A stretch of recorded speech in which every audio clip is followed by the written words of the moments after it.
Very cool. So let's dive into some questions about challenges. I'd like to ask you, in all of your leadership positions, is there one challenge that you came across that you saw all the way through, or that you hit some road bumps that you just maybe were not able to see it all the way through? Good question, man. So I'll talk about a case in Greenlight. So last semester, we went through this process called the Future Committee. This process, man, it was very interesting because we all came from different perspectives. It was a committee of about 7 or 8 people, and we were all trying to take the organization a different way. And the challenge behind it, I think, was we weren't all on the same page in terms of what's the roadmap, not the vision, because we all understand the vision of Greenlight, but the roadmap to where Greenlight was going in the future. And when you have people who aren't all on the same page, it's very hard to get done what you need to get done. And sounds like a really good example of where you were going through some change, and you hit some roadblocks, and now ultimately that change hasn't completed. No, not yet. And so how long has that been in process for? The change? Mm-hmm. So we finished our final deliverable for the Future Committee in November. And in January, we were in seed spot. Mm-hmm. So, and the change is still happening right now. But I think, the biggest thing I learned from that period of time is it is very important to have institutional memory. Mm-hmm. So like when you write a document and you come to a conclusion, make sure you use that conclusion, over and over again when you keep having the same arguments. So the thing with Greenlight is because we have such a constant rate of turnover, and this is anything with a student organization, is when you have a constant rate of turnover, you have people who have a great deal of knowledge about an organization, such as myself or Kevin or something like that, and then once they leave the organization, that knowledge is lost. So you start having the same conversations over and over again, you're going in circles. So it's really important that, in any organization, not just student organizations, that you have institutional memory and that you actually go back to those documents. We pretty much wasted 2 months of our time coming up with this deliverable, and then 2 months later we just threw it out the door because we made a decision that wasn't based on our final deliverable.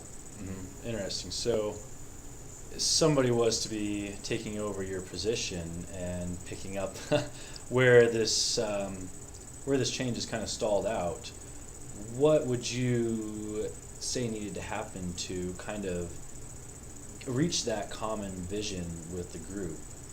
So I touched on that a little bit earlier. I think the most important thing that we should have done in the beginning was all of the key stakeholders. Are you familiar with the 8 principles of change? I'm not actually. All right. Well, it sounds like you actually talked about most of them, but didn't even know that you were kind of following this guideline that we've been talking about in class. So they start out with increased urgency. So creating a sense of what is the problem. So in the instance you talked about is Greenlight is at a point where it's growing, and we don't know where it's going. You've got to come up with some point so you have a vision for it. Right. So then the next part is building the guiding team, which, as you said, that's the key stakeholders. Yep. Absolutely.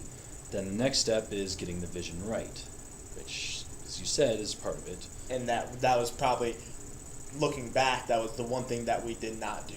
And as a leader, I think one of the most important things as a leader is recognizing your mistakes and not doing them again. What is Einstein's definition of insanity? It's making the same mistakes over and over again.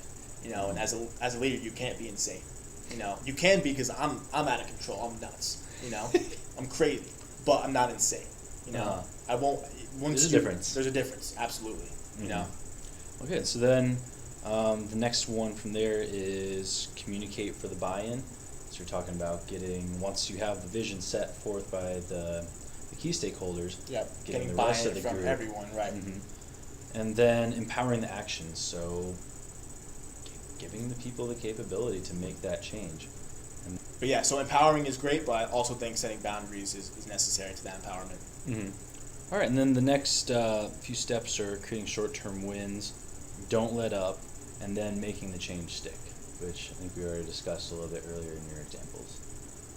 So the short-term wins, man, and as a leader, I think, again, something that is just so crucial to the success of an organization. If you can show your members that over a short period of time that you can get things done that will lead you to a greater vision.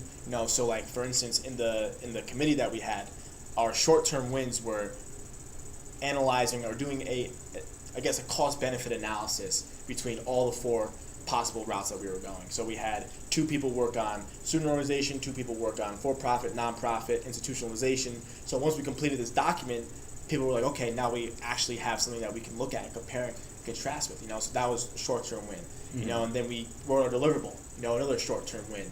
And then when we came together at the end, it was like, okay, now where do we go from here? And that's kind of where we, had a little flub and. End of the semester, got into finals, and people, it had already been a 2-month process.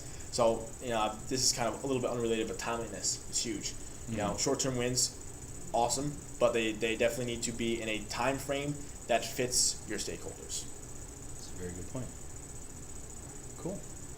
Well, Tommy, I think we have successfully covered leadership and your particular examples of, guiding a team through change. And I'd like to thank you for taking the time with me today. Thank you very much, Zach. I appreciate it. Have a good day.